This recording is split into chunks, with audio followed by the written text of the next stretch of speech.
Siedra liegt 400 Meter oben. Sehr geschütztes Gebiet. Auch in der hellenistischen Zeit, auch in der römischen Zeit. Und daher war das natürlich sehr bekannt und berühmt.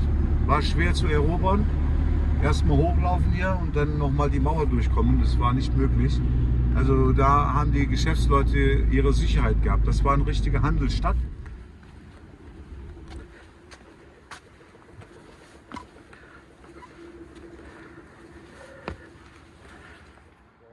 Ja, weit oberhalb der Küste liegt diese alte römische Stadt.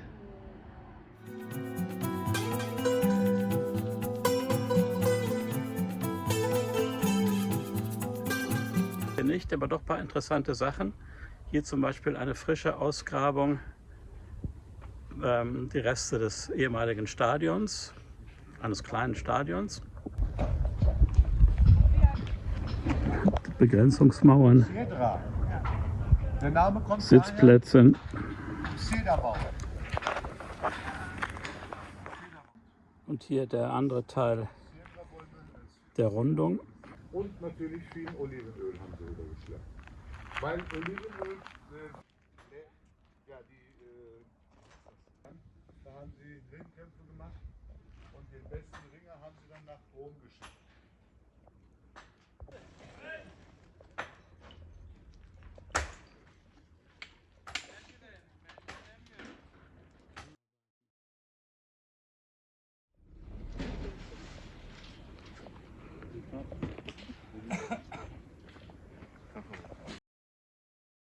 Weiß man, wie viel hier ungefähr gewohnt haben? Also bis zu 5000 Menschen haben hier 2. Jahrhundert gelebt. Und das weiß man so von der Größe her? Oder? Weil 7 Kilometer umfangreich, die Mauer. Ja. Die Stadt ist ziemlich groß. Also oben hat sie angefangen, so in der hellenistischen Zeit, aber in der römischen Zeit wurde sie in der Höhepunkt sozusagen. Hat eine 7 Kilometer lange Mauer drumherum. Genau, ums rum 7 Kilometer lange Mauer. Bis zu 5000 Menschen haben leben können hier.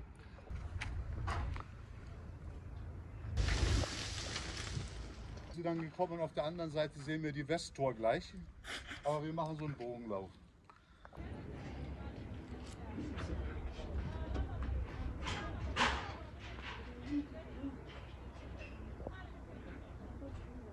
Dann hat er zermalt und dann haben sie die in die Säcke gefüllt und haben sie da drauf gelegt, da drauf geschmissen und noch mehrere drauf. 4, 5 Säcke und hier haben sie die Spalte gehabt, haben sie gepresst und dann lief das da rein. Das war aber, jeder hatte seine Ware hier abgegeben, hat sein Geld kassiert und dann ist er hoch so einkaufen gegangen. Olivenpresse. Das war noch, ja, wie Dschungel war das, Leute. Bis sie das so abgesäubert haben und natürlich Noch eine Olivenpresse, also hier waren wirklich die Werkstätten aus dieser Stadt, die Produktionsbetriebe. Ja, weit oberhalb der Küste liegt diese alte römische Stadt. Diese Steine im Wasser, das war wohl früher mal Teil des Hafens, dem Oliven und Wein exportiert wurden. Und hier oben ist die Luft etwas kühler und die Stadt ist natürlich auch geschützt hier in der Höhe vor irgendwelchen Angriffen, vor Piraten. Gallienus.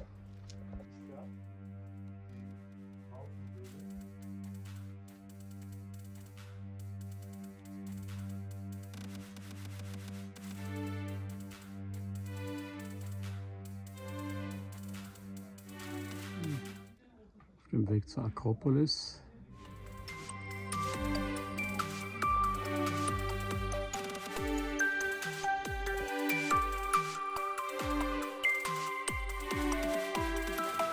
Ja, hier eine schöne Straße.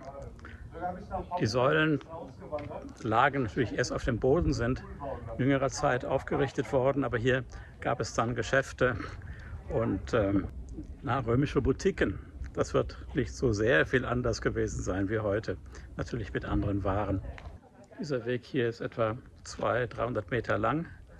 Es gab hier wohl 7 Geschäfte hier an der Wand neben den Kolonnaden. Säulen sind in relativ jünger Zeit aufgerichtet worden. Hier sieht man, wie sie auf dem Boden liegen. Und hier waren die Läden.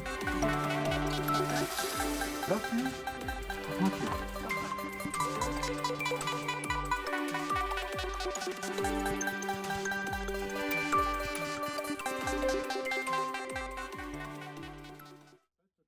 Die Reste des römischen Bades, die dann später natürlich auch von den Osmanen als Hammam benutzt wurden.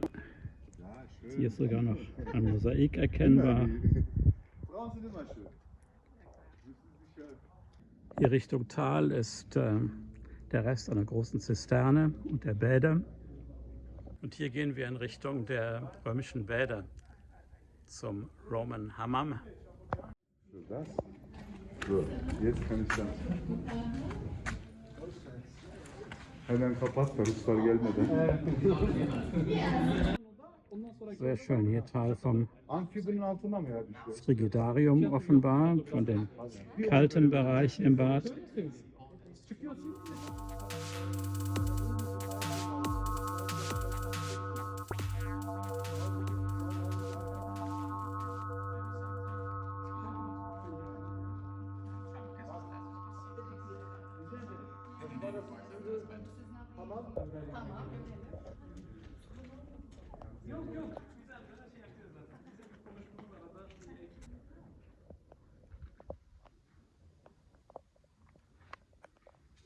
Hier das Gymnasium, das Freiluftgelände für Bodybuilding.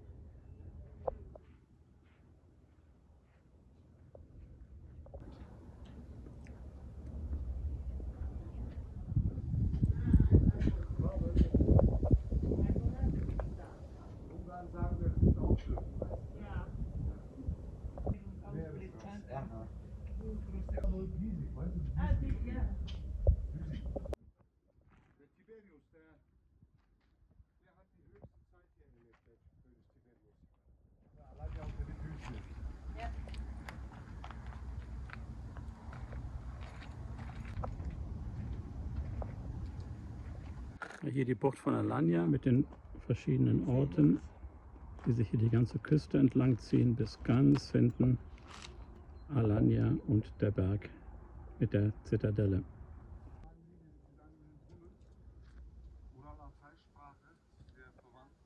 Das trojanische Pferd steht in Çanakkale. Die Reste der alten Kirche neben der Taufhöhle.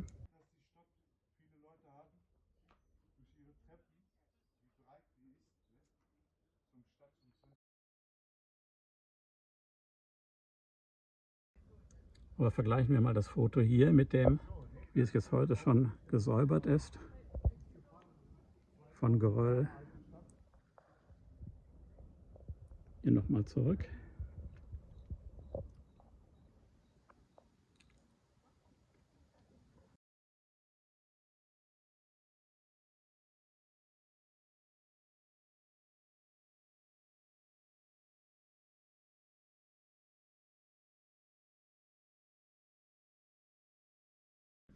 Hier das westliche Stadttor, noch vor ein paar Jahren zwar ausgegraben, aber noch nicht ganz renoviert. Und so ist es jetzt, das westliche Stadttor.